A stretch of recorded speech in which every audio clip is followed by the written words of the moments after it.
I'm Cass from That Hashtag Show. Today, we're joined by actor, writer, producer, advocate, just an amazing woman, Erika Alexander. Welcome to the show. Thank you, Cass. I appreciate that intro. How nice to be up with you right now. Yes, amazing. So today we're here to talk about the newest project that you're a part of Mhm. called Wildflower. So in this film, you play a social worker to our main character, B. Now, Yes. to give viewers a little bit of an idea of what the film is about, so it's a coming of age story of B, who happens to have two neurodivergent parents. So Mm, typically, we do not see family dynamics like this portrayed on screen. yeah. Why do you think it's important to show niche stories like this on public platforms or on larger platforms?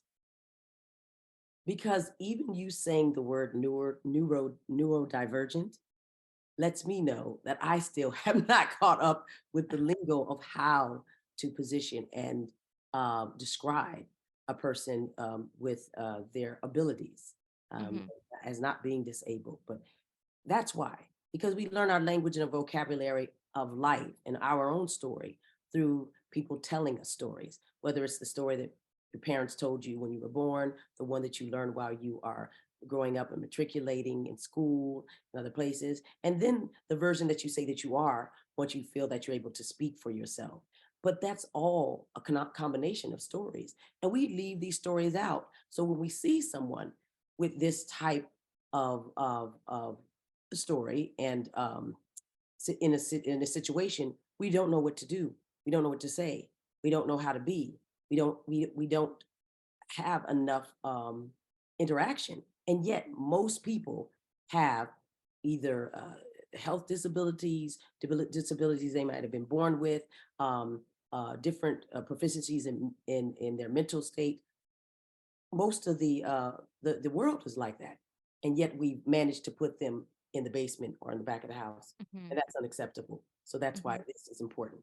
Awesome. So you mentioned that life is about stories and it's about communicating messages and all of that. And I think art is like plays a huge role in that. And I think from every film or every piece of art that we take in, as a viewer, we can take away a key message. And for every viewer, it's kind of different. Mm. Now, I'll put my neck on the line to say that this film is going to draw in a lot of younger viewers. So we're talking late teens, early 20s who can really identify with our main character where she is. What kinds of messages do you hope that younger audiences will take away? That life sometimes can be hard and even sometimes brutal. It can throw you in the middle of a situation where you're the protagonist and you don't even know who you are yet. And she's trying to figure that out. She knows because she's been in the situation with her family for a while, that in a way she's been raised by people who have allowed her, because of the limitations of their understanding of the world, to basically grow up alone. And she's afraid, but she wants to leave, but she's afraid to, because of, Right. they're codependent.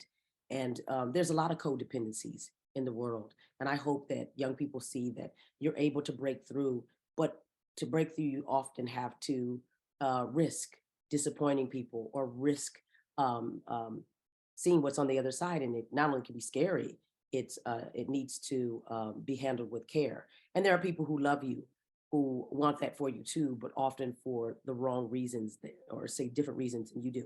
So I think that this generation, the new generation, the alphas and whatnot that are coming, need are very much in this world about being able to find their own voice, because there's so much chatter. Right. How do you find your own voice again when you might have been thrown in a situation where you might have had too much of a say and not being able to be a child? And we just have to understand that that's life can sometimes be very brutal, but you can make it.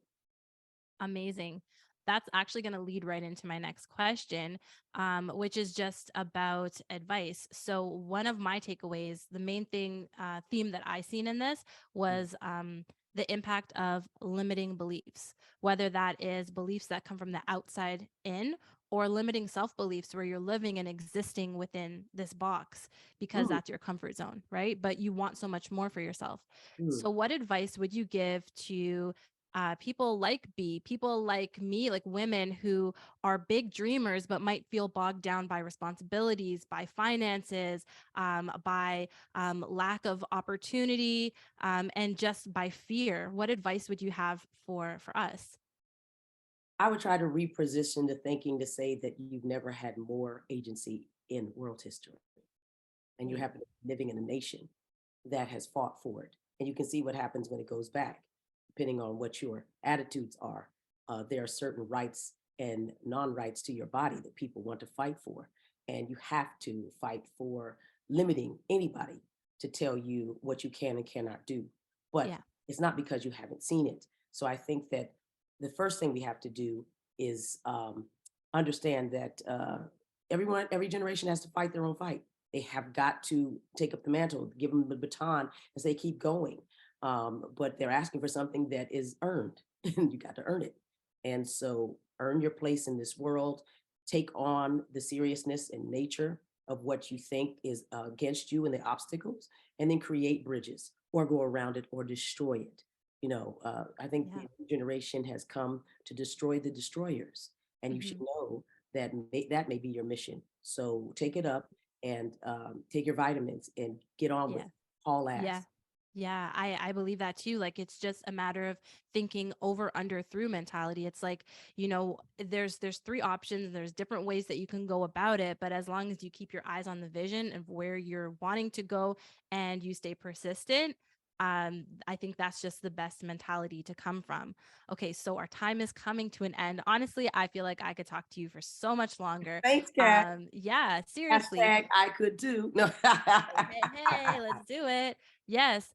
Um, okay, so where can audiences find you? Is there anything new and cool that you're working on now? Anything that in addition to this movie Wildflower that's coming out that you want to promote? Sure. They should definitely take a look at the third season of Wu Tang, which came out earlier this year and is doing a great job. And a lot of those young men are fantastic. Shamik Moore is the lead in Spider Verse, and he's fantastic. Obviously, I'm in Run the World as well, I should say. I And finished the second season. oh, good. Oh, Mm-hmm. good. Well, I had a great time doing it. And those young women are wonderful. And I just wanted to keep going. It's very hard to sometimes build audience over time. Nowadays, they don't give series that enough time, but it's good that they're doing that. Also, new films coming out. Yeah, July 7th called Earth Mama. That's another film that was an independent film like this. Those don't usually happen, but it's a Black woman, first time director. Most of the cast is of color and Black. It was filmed in Oakland. It's going to be great. Tia Moore is in it. Dochi is in it. Oh You my should gosh. definitely check that out. It's Oh going to be yeah. fine. I'm in it. And I'm the OG in it. And then also coming later on this fall, I think around November, is a movie I did with Jeffrey Wright, plays girlfriend. It's with Cord Jefferson is the director, writer. And you have Issa Rae, Tracy Ellis Ross, Sterling K. Brown, and also Leslie Uggam. So that's going to be Mhm. a great comedy. Oh my gosh, you have so much going on. I honestly just can't wait to dive in and hopefully we'll get to talk and chat about those as well as they're ready to come out. I would love to. I would love to too. Find Yes. I'm easy to find. Oh, I'll find you. Okay. Okay. All right. Thank you so much.